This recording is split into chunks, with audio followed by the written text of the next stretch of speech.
അടുത്ത ദിവസം പെരുന്നാളിന് വന്നിരുന്ന വലിയ പുരുഷാരം യേശുതമ്പുരാൻ യെരുശലേമിലേക്ക് വരുന്നുണ്ടെന്ന് കേട്ടിട്ട് ഈന്തപ്പനയുടെ കൊമ്പുകൾ എടുത്തുകൊണ്ട് യേശുതമ്പുരാനെ എതിരേൽക്കുവാനായി പുറപ്പെട്ടു.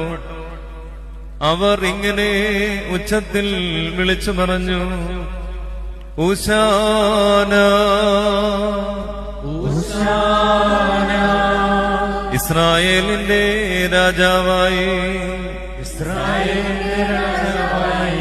കർത്താവിന്റെ നാമത്തിൽ വരുന്നവൻ വാഴ്ത്തപ്പെട്ടവനാകുന്നു.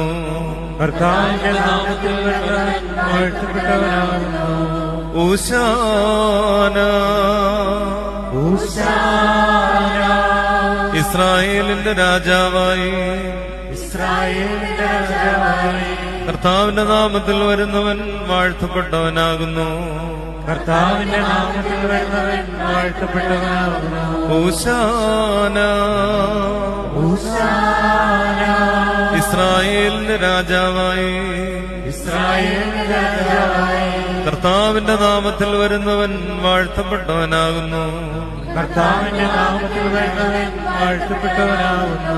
യേശുതമ്പുരാൻ ഒരു കഴുതയെ കണ്ടെത്തി അതിന്റെ പുറത്തു കയറി, അത് സഹിയോൻ പുത്രി, നീ ഭയപ്പെടേണ്ട, ഇതാ നിന്റെ രാജാവ് കഴുതക്കുട്ടിയുടെ പുറത്തു കയറി നിങ്കിലേക്ക് വരുന്നു എന്ന് എഴുതപ്പെട്ടിരിക്കുന്ന പ്രകാരമായിരുന്നു. അവന്റെ ശിഷ്യന്മാർ ആ കാലത്ത് ഈ സംഗതികൾ മനസ്സിലാക്കിയിരുന്നില്ല. എങ്കിലും യേശുതമ്പുരാന്റെ മഹത്വീകരണത്തിന് ശേഷം അവനെക്കുറിച്ച് ഇങ്ങനെ എഴുതപ്പെട്ടിട്ടുണ്ടായിരുന്നുവെന്നും അവനിൽ അത് നിവർത്തിതമായി എന്നും അവരോർത്തു. അവൻ ലാസറിനെ ശവക്കല്ലറയിൽ നിന്ന് വിളിക്കുകയും മരിച്ചവരുടെ ഇടയിൽ നിന്ന് ഉദ്ധരിക്കുകയും ചെയ്തുവെന്നതിന് അവന്റെ കൂടെയുണ്ടായിരുന്ന ജനസമൂഹം സാക്ഷ്യം നൽകി.